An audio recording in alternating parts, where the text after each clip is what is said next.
markii ay dhacda bahashi xitaa hadal waa naga soo bixi waa meesheen aan wada taagnin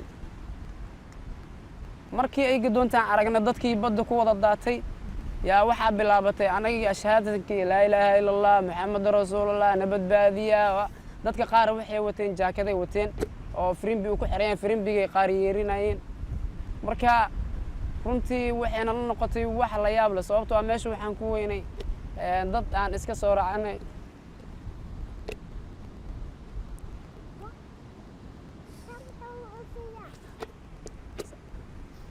asxaabteena qaaliga ah meesha ku weynay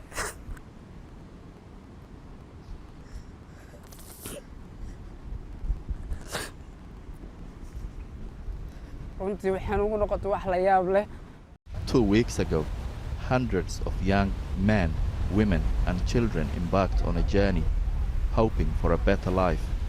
For days, no one knew what had happened, until the few survivors were rescued and taken ashore in southern Greece. Out of 510 people, only 41 survived. Most were from Somalia, Ethiopia and Sudan. The survivors told us every child was lost, except this little boy called Abdurrahman. We met him and his father on a beach near Athens, and we tried to piece together what happened.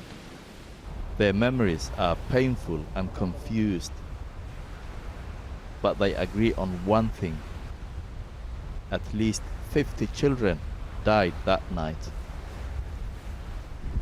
markii ay dhacda bahashi xitaa hadal waa naga soo bixi waa meesheen aan wada taagnin markii ay doontaan aragna dadkii badda ku wada daatay yaa waxa bilaabatay anaga ashhaadadkii laa ilaaha illa allah muhammad rasuulullah nabadbaadiya dadka qaar waxay wateen jaakaday wateen oo frimbi ku xireen frimbigay qaar yeerinayeen marka runtii waxayna la noqotay wax la yaab leh sababtoo ah meesha waxaan ku weynay dad aan iska soo raacnay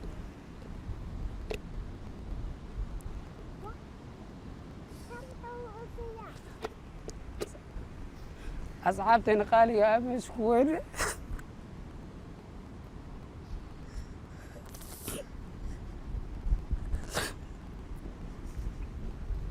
runtii waxaan ugu noqotay wax la yaab leh With hopes of a better life in Europe, they paid the people smugglers around $2,000 to get them to Italy.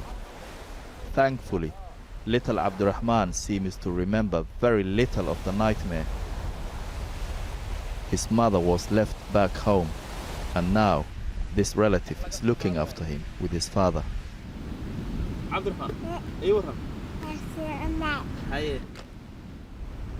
There is uncertainty over where they began their journey.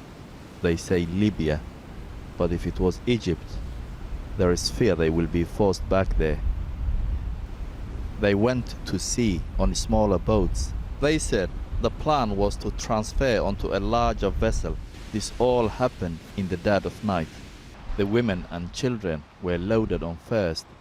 The boat was already full.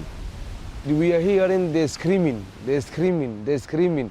They say, Muhyiddin, save us, Muhyiddin, save us, give us a hand. And they don't know how to swim.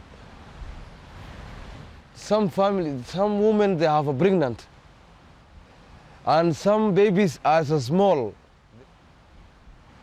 We can't forget, we're not going to forget them.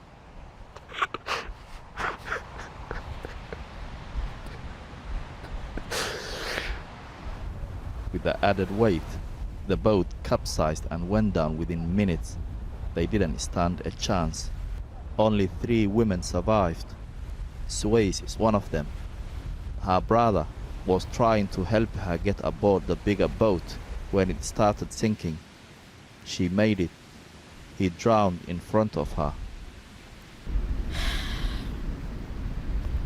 markay dhinaca u dhacday ee dadkii oran dhulku meesha ku wada daateen anigu waa soo noqday waa taagnaan way doonta ku dhacay waxa u jeeday kaliya dadka doonta hoos ugu doontay oo si laqday wiilashaana la soo badbaadiyay may soo badbaadin lahayn dadka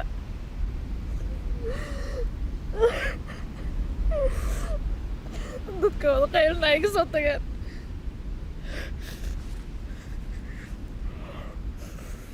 dadka waa shahaadanaya waana la badbaadiye dhahay ana la saacid dhahay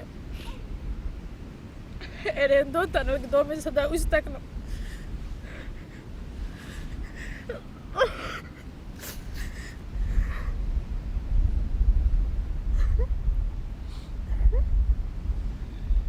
The survivors say the smugglers abandoned them, escaping in one of the original smaller boats. The only act of humanity they showed that night was throwing them a satellite phone. And their trauma, it took them 3 days to remember they had it.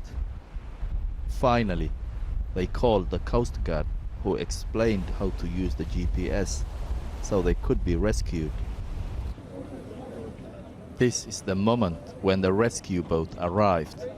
So few were left to save. Abdurrahman survived because he was traveling alone with his father. They hadn't enough money to bring his mother. So when women and children boarded the boat first, Yasin respected them and stayed back. It saved their lives, but the only emotion he feels is guilt. wallaahi waxaan dareemayaa yani niyad jab aad u weyn aan dareemayaa anigu isma aanan lahayn yani waad ka soo badbaadaysaa shilkaasi oo waxaan niyadda ku hayay maadaama dadkaas ay dhinteen anagina inaan dhiman doono waqtigeed doontaba ha ahaatee inaan badbaadi doono niyadda iguma jirinba runtii aadaan uga xumahay shilkaasi dhacay xanuunkeedan waxaa dareemi karaa qofkii goobjoogu ahaa oo daawanayay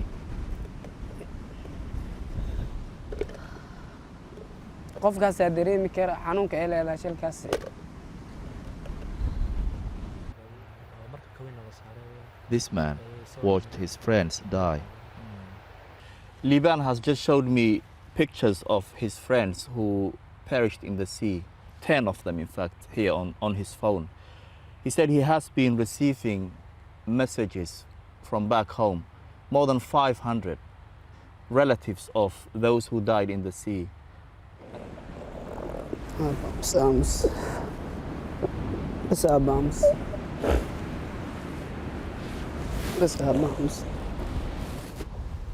Most of them never made it and have left behind families in mourning right across Africa. But for those who have, they are determined to find that life.